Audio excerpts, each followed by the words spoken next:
सरकार जो भी कार्रवाई कर रही है वो नियम संगत नहीं है, वो नियम संगत नहीं है, नियमानुकूल नहीं है। सरकार जोर जबरदस्ती करना चाहती है।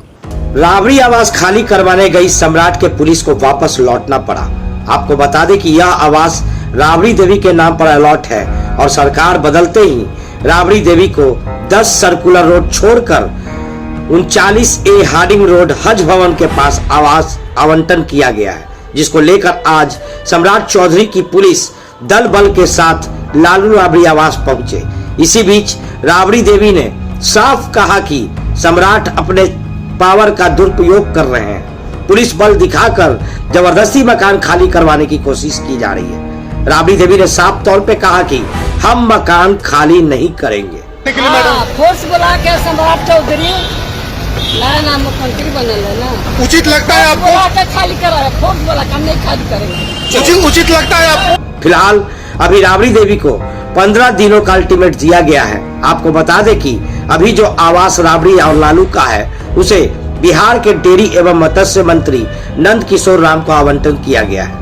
इधर राजद के प्रदेश अध्यक्ष मंगनी लाल मंडल ने कहा कि सरकार अपने पावर का गलत इस्तेमाल कर रही है। उन्होंने कहा कि कई ऐसे एमपी और विधायक हैं जिनके पास एक नहीं बल्कि 2-2 बंगला आवंटन किया गया है। उन्होंने बताया कि दिल्ली में लगभग कई ऐसे एमपी हैं जिनके पास 2-2 बंगला है और वो बंगला लेकर बैठे हुए हैं। उन लोगों के खिलाफ कोई कार्रवाई नहीं, पर बिहार में जैसे ही सम्राट ने मुख्यमंत्री पद का ग्रहण किया तभी से हरा गमछा तो कभी यादव समुदाय को टारगेट करके लालू यादव और उनके परिवार को परेशान करने की कोशिश की जा रही है, जो कहीं से भी उचित नहीं है। सरकार जो भी कार्रवाई कर रही है वो नियम संगत नहीं है, वो नियम संगत नहीं है, नियमानुकूल नहीं है। सरकार जोर जबरदस्ती करना चाहती है।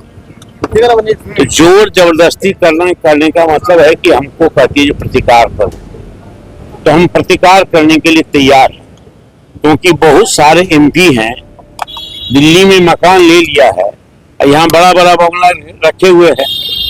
तो बड़ा बड़ा बंगला नियमानुकूल नहीं है, नियम संगत नहीं है और एमपी को यहाँ मकान नहीं मिलता है। कई लोग ऐसे हैं जो 2-2 मकान रखे हुए हैं, कई लोग ऐसे हैं जो इसके पात्र नहीं है, तो उनके नाम से ही मकान आवंटित है। तो उसके लिए भी सक्षम स्तर है, जाएगा मामला सक्षम स्तर में भी। तो सरकार के सही लोगों का मकान कलंकित है वो भी तो नहीं है उसमें। स्पीकर का बंगला अलग है, स्पीकर अपने मिनिस्टर बड़ा फ्लैट में है, बंगला में है, तो ये सब भी तो गलत हो रहा है ना। तो जो मकान 2005 से नीतीश कुमार ने अलॉट किया था राबड़ी देवी जी के नाम से, उस प्रदेश की मुख्यमंत्री रही हैं, इंटाइटल है बड़े मकान की। दूसरा इंटाइटलमेंट जिनका है कि वो नेता प्रतिपक्ष 2005 से रही है, तो उस समय से आपने क्यों नहीं ईयरमार्क किया? आज मिनिस्टर को तो ईयरमार्क मकान होता नहीं है, तो मिनिस्टर का पुष्पा मकान लेकर के जो विधान परिषद का सभापति था उसके नाम से मकान आवंटित था, वहां भी है, यहाँ भी है, और कई लोग हैं, कई एमपी हैं। तो प्रतिकार होगा, इसके नियम के खिलाफ सरकार की कार्रवाई होगी।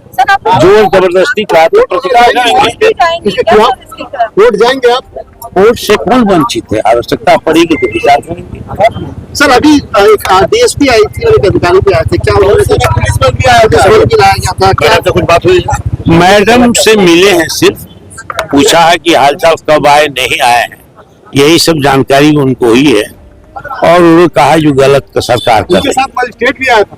हाँ, तो कहा, उन्होंने कह दिया जो परेशान करने का तरीका है, क्या देखते हैं किस तरीके से? कहा पहले महीने जो अपमानित करना चाहता ही सरकार, इसी मकान में रहने जलील करना चाहती है, दम्भ दिखाना चाहती है। हमारे पास सरकार की ताकत है कि हम में दम्भ है, इसी दम्भ का प्रदर्शन सरकार करना चाहती है।